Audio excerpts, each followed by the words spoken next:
દિયોદર તાલુકા પંચાયતની જે ચૂંટણી છે હવે ઘણા બધા વમણોની અંદર ફસાઈ ગઈ છે.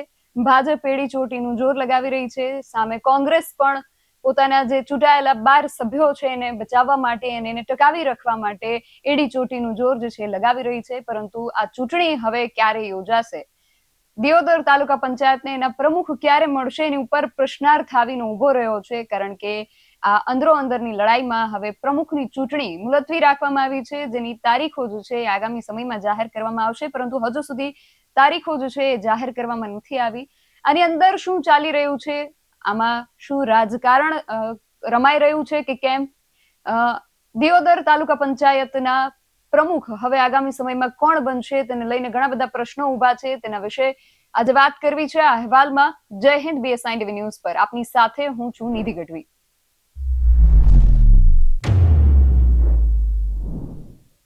દિયોદર તાલુકા પંચાયતમાં પ્રમુખ કોણ બનશે, આ પ્રશ્ન છેલ્લા 2-3 દિવસથી વધુ ગૂંચવાયો છે. કારણ કે 25મી તારીખે તાલુકા પંચાયતના પ્રમુખ માટે ચૂંટણી યોજાનાર હતી. આ ચૂંટણીની અંદર ભારતીય જનતા પાર્ટીના 2 સદસ્યો, જે ચૂંટાયેલા સદસ્યો હતા, એ આંતરિક ઝઘડો કરી બેસે છે અને ત્યાંથી નીકળી જાય છે. અને પછી ચૂંટણી જે છે 27મી તારીખે મુલતવી રાખવામાં આવે છે. અને આજે 27મી તારીખ પણ નીકળી ગઈ છે ને હવે અત્યાર સુધી પણ ચૂંટણી જે છે એ યોજાઈ નથી. અને હવે આગામી સમયમાં શું થવાનું છે તેના પર એક પ્રશ્નાર્થ આવીને ઉભો છે. આ આખી ઘટના શું છે, એની પાછળ કેવી રાજકીય રમતો રમાઈ રહી છે, બધા વિશે આજે વાત કરવી છે. અને વાત કરવા માટે આજે આપણી સાથે જોડાયા છે વરિષ્ઠ પત્રકાર ગોપીબેન ઘાંગર. ગોપીબેન, BSI ટીવી ન્યૂઝમાં આપનું ખૂબ સ્વાગત છે. અને સૌથી પહેલો પ્રશ્ન આપને એ જ પૂછવો છે કે દિયોદર તાલુકા પંચાયતમાં શું ચાલી રહ્યું છે? બિલકુલ નિધિ, જો સૌથી પહેલી મહત્વની વાત તો એ છે કે જેટલા પણ દર્શકો જોડાયેલા છે BS9 સાથે, તે લોકોને જણાવી દઈએ કે દિયોદર તાલુકા પંચાયતની આ ચૂંટણી 22 બેઠકોની ચૂંટણી છે. 12 બેઠકો કોંગ્રેસ પાસે છે, જ્યારે ભારતીય જનતા પાર્ટી પાસે 10 બેઠકો છે. એટલે આમ નિયમ પ્રમાણે જોવા જઈએ તો તેમના કોંગ્રેસના સદસ્ય છે, એટલે તાલુકા પંચાયતના પ્રમુખ અને ઉપપ્રમુખ આ બંને કોંગ્રેસના બને છે ત્યાં આગળ. પણ 25મી તારીખે ચૂંટણી થવાની હતી અને ચૂંટણી થાય એ પહેલા જ 12 સદસ્ય કોંગ્રેસના હાજર હતા, ભારતીય જનતા પાર્ટીના 10 સદસ્ય હાજર હતા. અને આ 10 સદસ્યમાંથી 2 સદસ્ય વચ્ચે અંદર બબાલ થઈ. અને એ જે બબાલ થઈ ત્યારબાદ ચૂંટણી અધિકારી જે હતા તેમણે ચૂંટણીને મોકૂફ રાખી દીધી. અને એવું કહેવામાં આવ્યું તેમના દ્વારા કે ભાજપમાં અંદર ડખો થયો છે, એટલે આ ચૂંટણી આજે નહીં થાય. પણ અહીંયા સવાલ એ ઉભો થઈ રહ્યો છે કે જો કોઈ પણ સદસ્ય 1 મિનિટ પણ મોડો આવે ને વિપક્ષનો, તો ચૂંટણીને એને અંદર નથી આવવા દેતા. એ અધિકારી સદસ્યને પણ એમ કહી દેવામાં આવે છે કે તમે 1 મિનિટ માટે મોડા છો એટલે તમારો મત કાઉન્ટ નહીં કરવામાં આવે. તો પછી અહીંયા તો બધા જ હાજર હતા, તો પછી પહેલા દિવસે કેમ ચૂંટણી કરવામાં ન આવી? ગેનીબેન ઠાકોર, ગુલાબસિંહ રાજપૂત, ઠાકરસિંહ રબારી, આ બધા જ ત્યાં હાજર રહ્યા. આ બધાએ ત્યાં આગળ વિરોધ કર્યો. આ બધા ત્યાં આગળ ધરણા પર બેઠા અને કીધું કે ચૂંટણી અધિકારી કઈ રીતે ભારતીય જનતા પાર્ટીનો પક્ષ લઈ શકે? ચૂંટણી અધિકારીએ ચૂંટણી કરાવવી જ જોઈએ. એ લોકોને અંદર તકલીફ છે, તો અંદરની તકલીફ એમનો પ્રોબ્લેમ છે, એની સાથે ચૂંટણીને કોઈ લેવા દેવા નથી. પણ ચૂંટણી મોકૂફ રાખવામાં આવી. ગેનીબેન ઠાકોર, ગુલાબસિંહ રાજપૂતે ત્યાં આગળ આરોપ લગાવ્યા અને સ્થિતિ એ થઈ ત્યાં આગળ કે કોંગ્રેસના જે કાર્યકર્તાઓ ભેગા થવા લાગ્યા ધીરે ધીરે. કોંગ્રેસના જે સદસ્ય હતા એ સદસ્ય અને પ્રાંત અધિકારી એ જ્યારે તેના જે ગ્રાઉન્ડ છે, તે તાલુકા પંચાયતની ઓફિસ છે, તેની અંદર આવી રહ્યા હતા, ત્યારે કોંગ્રેસના સદસ્ય દ્વારા તેમના કપડા ખેંચવામાં આવે, તેમને રોકવામાં આવ્યા બેઝિકલી. અને એમના ઉપર ટાપલી દાવ પણ થયો. આ પ્રકારના દ્રશ્ય પણ સામે આવ્યા. પોલીસે પછી તેમને કોર્ડન ઓફ કર્યા અને પોલીસે તેમને સુરક્ષિત રીતે લઈ ગયા. આ કેસની અંદર લગભગ 11 કોંગ્રેસના જે ત્યાંના કાર્યકર્તાઓ છે, પ્લસ તાલુકા પંચાયતના જે સદસ્ય ચૂંટાઈને આવ્યા છે, તે લોકો ઉપર 307નો એટલે કે હુમલો કરવાનો અને જાનથી મારી દેવાનો પ્રયત્ન કરવાનો, આ પ્રકારની ધારા હેઠળ મામલો રજીસ્ટર કરવામાં આવ્યો. પછી આ આખો મામલો પૂર્ણ નથી થયો. આજે ફરી ચૂંટણી હતી, આજે 27મી તારીખ, કારણ કે પહેલા દિવસે જે ચૂંટણી મોકૂફ રાખી દેવામાં આવી હતી અને પછી 27મી તારીખ આપવામાં આવી હતી. આ વચ્ચે કોંગ્રેસે પોતાના જે 12 સદસ્ય છે એ સદસ્યને લઈને કોઈ એવી અજ્ઞાત સ્થળ ઉપર જતી રહી કે જ્યાં આગળ તેમનો સંપર્ક ન થઈ શકે. આજે ચૂંટણી હતી, કોંગ્રેસ સવારે 10 વાગે ત્યાં બધા જ પોતાના જે સદસ્ય છે, ભારેવાર સદસ્ય, તેમને લઈને ત્યાં પહોંચી ગઈ. પરંતુ પ્રાંત અધિકારી જે હતા, પ્રાંત અધિકારી દ્વારા એવું કહેવડાવવામાં આવ્યું અને કહેવામાં આવ્યું કે આજે અત્યારે ચૂંટણી નહીં થઈ શકે, કારણ કે સાહેબની તબિયત જે છે તે ખરાબ છે, એમનું બીપી વધી ગયું છે, એટલે આપણે ચૂંટણી 3 વાગે કરીશું. હવે આ 3 વાગે જે ચૂંટણી થવાની હતી તે 3 વાગે ચૂંટણી ન થઈ અને ગેનીબેન ઠાકોર તો ત્યાંથી એ બોલતા નીકળ્યા કે આ જે પ્રાંત અધિકારી છે, જે અધિકારીઓ ત્યાં આગળ આ બધું કરી રહ્યા છે, એ અધિકારીઓએ ખાલી ભારતીય જનતા પાર્ટીનો ખેસ પહેરવાનો જ બાકી રાખ્યો છે. જો ભાજપના નેતાઓ નથી આવ્યા, કારણ કે ગેનીબેન પોતે એસડીએમ પાસે પહોંચ્યા હતા, પ્રાંત અધિકારીથી એસડીએમ સુધી પહોંચ્યા. એસડીએમ ને કહ્યું કે આ પ્રાંત અધિકારી બીમાર છે, તમે કોઈ બીજા પ્રાંત અધિકારીને આપી દો, ચૂંટણી કઈ રીતે પાછી ઠેલવી શકો તમે. પણ જે એસડીએમ છે એમણે એવું કહ્યું કે બધા જ પ્રાંત અધિકારીઓ અવેલેબલ નથી, કોક બહાર ગયું છે, કોક રજા ઉપર છે, કોક બોર્ડરના વિસ્તારમાં છે, ત્યાંથી આવી શકે એમ નથી, એટલા માટે થઈને ચૂંટણીને મોકૂફ રાખી દીધી. એટલે આમ જોવા જઈએ તો લોકશાહીની અંદર અત્યારની જે સ્થિતિ છે, લોકશાહીમાં બે વસ્તુ હોય છે. આ કે જ્યારે તાજવા જેવી લોકશાહી ગણવામાં આવે છે કે એક પક્ષ પર સત્તા છે અને એક સાઈડ પર વિપક્ષ છે. ઘણી બધી વખતે સત્તા પક્ષ પોતાનું વજન એટલું ભારે કરી દે છે અને એ પણ આવા અધિકારીઓ થકી કે વિપક્ષ આની અંદર કચડાઈ જાય છે અને વિપક્ષનું કશું જ આવતું નથી. આજે એવો જ કેસ આપણને ત્યાં બનાસકાંઠાના દિયોદરમાં જોવા મળ્યો અને ગેનીબેન હોય, ગુલાબસિંહ રાજપૂત હોય, ઠાકરસિંહ રબારી હોય, સૌથી મહત્વની વાત તો ત્યાં આગળ એ હતી કે આ બધા જ નેતાઓ ત્યાં હાજર રહ્યા, એમના 12 સદસ્યોને તેમને અકબંધ રાખ્યા અને ગેનીબેને એ પણ આરોપ લગાડ્યો કે અમારા 12 સદસ્યને તોડવાનો ખૂબ પ્રયત્ન કરવામાં આવી રહ્યો છે અને એ પ્રયત્ન ભારતીય જનતા પાર્ટી દ્વારા કરવામાં આવી રહ્યો છે, પરંતુ અમારા સદસ્ય ન તૂટ્યા એટલે હવે એ લોકો આ રીતે અધિકારીનો ઉપયોગ કરી રહ્યા છે. અધિકારીઓ અને અધિકારી આવું કરી શકે એ સૌથી મોટો સવાલ છે, કારણ કે સંવિધાનિક પદ ઉપર બેઠેલા વ્યક્તિ છે. તમારી પાસે સત્તા, તમે સંવિધાનિક પદ ઉપર છો, તમે કોઈ પક્ષના નથી, તમે વિપક્ષના નથી, તમારા માટે બધા જ નિયમ જે છે સંવિધાનના નિયમ લાગુ પડે છે અને અધિકારી પોતે આ રીતે કરે તો ખરેખર એવું થાય કે લોકશાહી જીવે છે ખરી, લોકશાહી મરી નથી ગઈ. કારણ કે તમે વિપક્ષનું ત્યાં તાલુકા પંચાયત બની રહી છે તો તમારે એ નથી થવા દેવું, તમારે ચૂંટણી નથી કરાવી અને પછી જો વિપક્ષના કોઈ પણ વ્યક્તિ 1 મિનિટ પણ મોડા આવે તો એમને અંદર નથી આવવા દેવા. એટલે વિપક્ષ માટેના અલગ નિયમ, સત્તા પક્ષ માટેના અલગ નિયમ, આવું તો કઈ રીતે ચાલી શકે આ દેશમાં? એટલે જે રીતે દિયોદરની અંદર આખી બબાલ આપણને જોવા મળી, એટલે ક્યાંક ચોક્કસથી એવો વિચાર આવે કે ખરેખર લોકશાહી છે. અને ગોપીબેન, સવાલ એક બીજો એ પણ ઉઠે છે કે આ જે કોંગ્રેસના જે 12 ચૂંટાયેલા સભ્યો છે એમાંથી એક જે મહિલા સભ્ય છે એ સગર્ભા છે, એમની ડિલિવરીની જે તારીખ છે એ ડોક્ટરે આપી દીધી છે, છતાં એ મત આપવા માટે ત્યાં પહોંચ્યા આવી પરિસ્થિતિમાં પણ. એટલે આપણે જો કદાચ સરખામણી પણ કરવા જઈએ કે પ્રાંત અધિકારીની તબિયત ખરાબ છે, એમનું બીપી હાઈ થઈ ગયું છે, આપણે સમજી શકીએ, પરંતુ એમની પરિસ્થિતિ કદાચ આ સગર્ભા મહિલા જેટલી તો ખરાબ કદાચ નહીં હોઈ શકે કે ત્યાં પહોંચી પણ ન શકે ને આવી પણ ન શકે. એટલે આ પણ એક પ્રશ્ન ઉભો થાય છે કે વહીવટી તંત્ર એક મહિલાની પરિસ્થિતિને પણ નહીં સમજી શકતું હોય. બિલકુલ, એટલે અહીંયા એ જ પ્રશ્ન ઉભો થયો. એ મહિલા સવારથી જ ત્યાં હતી અને મહિલા આખો દિવસ ત્યાં એના માટે ખાટલો રાખવામાં આવ્યો, ત્યાં એ બિચારા આરામ કરતા રહ્યા.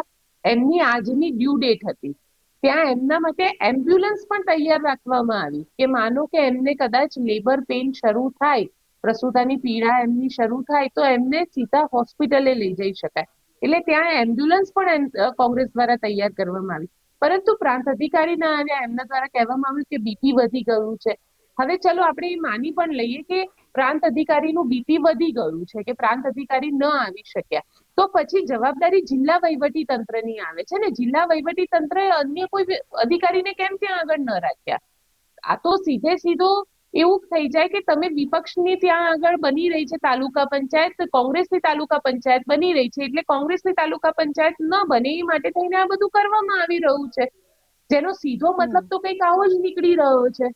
જો સગર્ભા મહિલા ત્યાં પહોંચી શકતી હોય, સગર્ભા મહિલા એ પણ 9 મહિના જેના પૂરા થઈ ગયા છે, એની ડ્યુ ડેટ છે. હવે નિધિ, હવે જો સવાલ અહીંયા એ આવશે, જો રાજકારણ કેવું રમાઈ રહ્યું છે.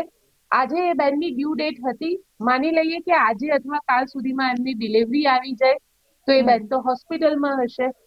એ કઈ રીતે ત્યાં આવી શકશે? એમનું મત કઈ રીતે આપી શકશે? એટલે તમે ત્યાં લોકશાહીની હત્યા નથી કરી રહ્યા.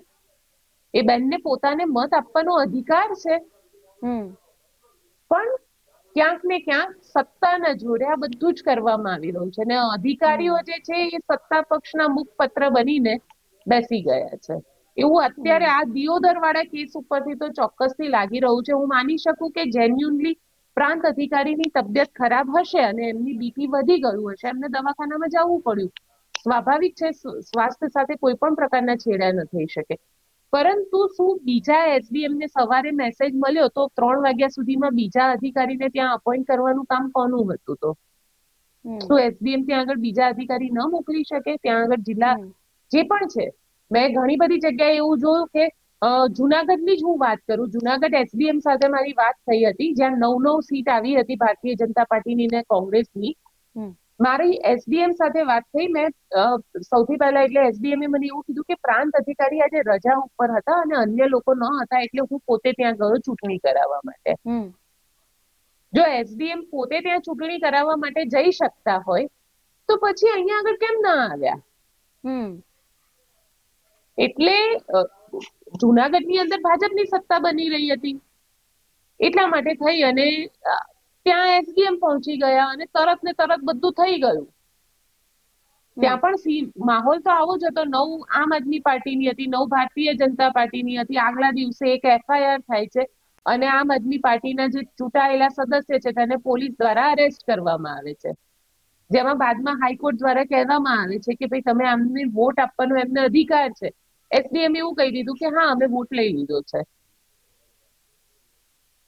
એટલે ક્યાંક જો અધિકારીઓ નિષ્પક્ષ થઈ અને આખું કરે, કારણ કે જે રીતે આપણે સ્થાનિક સ્વરાજની ચૂંટણી પહેલા કોંગ્રેસના જે ઉમેદવારો હતા જેમના નામ કોંગ્રેસે ડિક્લેર કર્યા, પોતે ફોર્મ ભરવા જાય છે, તો કઈ રીતે એમને ઉઠાવીને લઈ જાય છે પોલીસ, એવા પણ વિડીયો આપણે જોયા હતા. અધિકારીઓ આવી અને એમના ઘરમાં બેસી જાય છે, એમને કિડનેપ કરી જાય છે, એમને ધમકી આપે છે. અધિકારીઓ બુટલેગરોને કહે છે અને બુટલેગરો ધમકી આપે છે, લાખો રૂપિયા આપે છે કે તાલુકા પંચાયતની કે જિલ્લા પંચાયતની ચૂંટણી નથી લડવાની તારે. તો આવું ને આવી આ રીતે તો કરે તો પછી ચૂંટણી કરવાનો મતલબ જ નથી. એમને જ ડિક્લેર કરી દો ને, શું કામ ચૂંટણી કરી રહ્યા છો? લોકશાહી કહેવાતી આ લોકશાહીની અંદર આ રીતે જે થઈ રહ્યું છે યોગ્ય નથી અને જે રીતે કરવામાં આવી રહ્યું છે, ક્યાંક અધિકારીઓ સત્તામાં અધિકારીઓનો ઉપયોગ કરવામાં આવી રહ્યો છે ભારતીય જનતા પાર્ટી દ્વારા, ક્યાંક પોલીસને ઉપયોગ કરવામાં આવી રહ્યો છે. અને પછી એમ કે અમે 700 સીટો અમે બિન હરીફ આવી ગયા છીએ, તો 707,000 પણ આવી શકે આવી રીતે તો. અને ગોપીબેન, ત્યાં દિયોદરમાં તો કલેક્ટરે જાહેરનામું પણ બહાર પાડી દીધું છે કે 9 તારીખ સુધી હવે કોઈ ધરણા ઉપવાસ આંદોલન પણ નહીં થઈ શકે, એના ઉપર પણ એમણે પ્રતિબંધ જાહેર કરી દીધો છે. અને તમારી વાત ઉપરથી એક બીજો પ્રશ્ન એ ઉઠે છે કે જો 25 તારીખે જ્યારે પ્રમુખ પદ માટે ચૂંટણી યોજાનાર હતી ત્યારે ભારતીય જનતા પાર્ટીના 2 સભ્યો આંતરિક ઝઘડો કરે છે અને ત્યાંથી નીકળી જાય છે, એટલે ઝઘડાના કારણે કે એમની ગેરહાજરીના કારણે પ્રાંત અધિકારી ચૂંટણીને મુલતવી રાખે છે. તો હવે કોંગ્રેસના જે સગર્ભા મહિલા સભ્ય છે એમને જો કદાચ ડિલિવરી આવે છે અને એ ચૂંટણીમાં આગામી તારીખ જે જાહેર થાય એ ચૂંટણીમાં જો હાજર નથી રહી શકતા તો એમના માટે ફરી ચૂંટણી મુલતવી રખાશે? જે રીતે ભાજપના ગેરહાજર સભ્યોના કારણે ચૂંટણી મુલતવી રખાઈ, એમ કોંગ્રેસના ગેરહાજર સભ્યોના માટે થઈને ચૂંટણીને મુલતવી રાખશે પ્રાંત અધિકારી? આમ જોવા જઈએ તો બહુ જેન્યુન રીઝન છે, રાખવી જોઈએ. પણ સત્તા પક્ષ અત્યારે, કારણ કે 2 વખત આ જે રીતે તારીખ પડી, જે રીતે ત્યાં આગળ આખો આ ડ્રામા આપણને જોવા મળ્યું, એક સંપૂર્ણ રાજકીય નાટક આપણને જોવા મળ્યું દિયોદરની અંદર, કે ભાજપના જે ઉમેદવાર હતા અંદર ઝઘડ્યા, પછી જતા રહ્યા, એટલે ચૂંટણી મોકૂફ રાખવામાં આવી. જો ખરેખર પ્રાંત અધિકારી નિષ્પક્ષ હોત તો પહેલા જ દિવસે, જે દિવસે આ બબાલ થઈ 25મી તારીખે, એ જ દિવસે ચૂંટણી કરીને એમને પોતે અનાઉન્સ કરી દેવું જોઈતું હતું કે તાલુકા પંચાયતના આ પ્રમુખ અને આ ઉપપ્રમુખ. પણ ત્યારે એવું ન થયું. આજે 27 તારીખ છે, આજે ફરીથી ચૂંટણી હતી, હોસ્પિટલાઇઝ થઈ ગયા એટલે ક્યાંક અહીંયા પણ ફરીથી એ સવાલ ઉભો થયો કે નિષ્પક્ષ નથી, કે નિષ્પક્ષ હોત તો બીજા અન્ય અધિકારી આવી ગયા હોત, તે ચૂંટણી કરાવી દે. એટલે આ સવાલ પણ અહીંયા ઉભો થાય છે.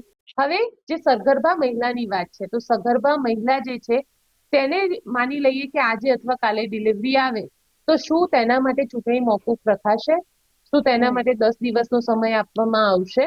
અને 10 દિવસનો સમય આપી પણ દીધો, માની લઈએ નિધિ કે 10 દિવસનો સમય આપી પણ દીધો, તો 10 દિવસ માટે કોંગ્રેસે પોતાના જે ચૂંટાયેલા સદસ્ય છે તેમને કોઈ અજ્ઞાત સ્થળ ઉપર રાખવા પડશે, કારણ કે તેમને સતત એક ડર સતાવી રહ્યો છે કે ભાજપ તેમના આ જે જીતેલા સદસ્ય છે તેમને ક્યાંક હોર્સ ટ્રેડિંગ ના કરી લે. એટલે આ બધી જે વસ્તુ છે, રાજકારણ હવે ખરેખર આમ જોવા જઈએ ને તો ખૂબ નીચલી પાયરી પર જતું રહ્યું છે. લોકશાહીની વાત તો બહુ અલગ રહી છે, પણ રાજકારણની અંદર કંઈ પણ કરો, સામ દામ દંડ ભેદ, સત્તા મને મળવી જોઈએ. એના માટે હું લોકશાહીની હત્યા પણ કરી શકું, કંઈ પણ કરી શકું, સત્તા મારા હાથમાં હોવી જોઈએ. આશા રાખીએ કે આગામી સમયમાં હવે અત્યાર સુધી જે થયું છે, રાજકારણ જે રમાયું છે એ ના રમાય, અને હવે દિયોદરની તાલુકા પંચાયતમાં હવે કોણ પ્રમુખ બને છે, હવે આ સગર્ભા મહિલા છે. અને ગોપીબેન, બીજો એક પ્રશ્ન એ પણ ઉઠે કે શું ભારતીય જનતા પાર્ટીના જે ચૂંટાયેલા સભ્યો છે કે કોઈ પણ ભાજપ છે, એમને એક ખ્યાલ જ હશે કે જે કોંગ્રેસના જે 12 ચૂંટાયેલા સભ્યો છે એમાંથી એક સગર્ભા મહિલા છે, એટલે કદાચ એમની ડિલિવરી ડેટ ને નજીક આવે અને એમની ડિલિવરી આવે તો એમને જે સ્વાસ્થ્ય માટે એમને જે રજા છે એ લેવી પડે, અને એમની ગેરહાજરી ભાજપ માટે ફાયદાકારક નીવડે, એટલા માટે જાણી જોઈને આને પોસ્ટપોન કરવામાં આવી રહ્યું છે. નિધિ, આમ જોવા જઈએ તો એ ફાયદાકારક ભાજપ માટે તો નથી જ નીવડતી, કારણ કે 11 સદસ્ય બચે છે અને પછી 10 સદસ્ય રહે છે ભારતીય જનતા પાર્ટી પાસે. એક સદસ્ય હજી પણ વધારે છે કોંગ્રેસ પાસે, એટલે સત્તામાં તો કોંગ્રેસ આવી શકે છે. પણ અહીંયા આગળ વાત એ આવી રહી છે કે ખરેખર પ્રાંત અધિકારી જે છે એમની ઈચ્છા છે ખરી કે સત્તામાં ભારતીય જનતા પાર્ટી નહીં પણ કોંગ્રેસ આવે? કારણ કે ચૂંટણી થાય તો એ થાય, ચૂંટણી જ ન થાય તો પછી એ કઈ રીતે થઈ શકે? અહીંયા તો ચૂંટણી જ નથી કરાવવા તૈયાર. કાં તો તૂટવા જોઈએ કોંગ્રેસના સદસ્ય, અને કોંગ્રેસના સદસ્ય નથી તૂટી રહ્યા તો અમે ચૂંટણી નથી કરાવી રહ્યા. સીધે સીધું મેસેજ તો આ જ છે. આગામી સમયમાં જોઈએ કે હવે દિયોદર તાલુકા પંચાયતમાં પ્રમુખ પદ માટે હવે બંને પક્ષો જે રીતે એડી ચોટીનું જોર લગાવી રહ્યા છે, હવે શું થાય છે? ચૂંટણી નિષ્પક્ષપણે લડાઈ છે કે કેમ? લોકશાહીનું પતન થાય છે કે બચત થાય છે, એ જોવાનું રહેશે. આપ અમારી સાથે જોડાયા તે બદલ આપનો ખૂબ આભાર. દિયોદર તાલુકા પંચાયતની આ ચૂંટણી હવે વધુ ગૂંચવણ ભરતી બનતી જઈ રહી છે, અને આગામી સમયમાં હવે શું થાય છે?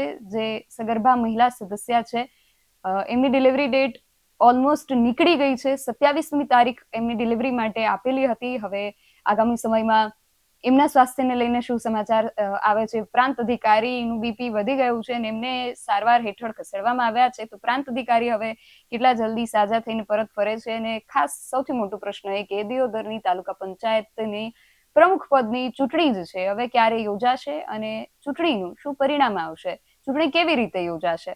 અને લોકશાહી ઉપર આ જે પ્રશ્નો ઉઠી રહ્યા છે એ પ્રશ્નોના જવાબો હવે આપણને ક્યારે અને શું મળશે? તમારું આ સમગ્ર વિષયને લઈને શું મત છે, અમને કોમેન્ટ બોક્સમાં ચોક્કસથી જણાવજો.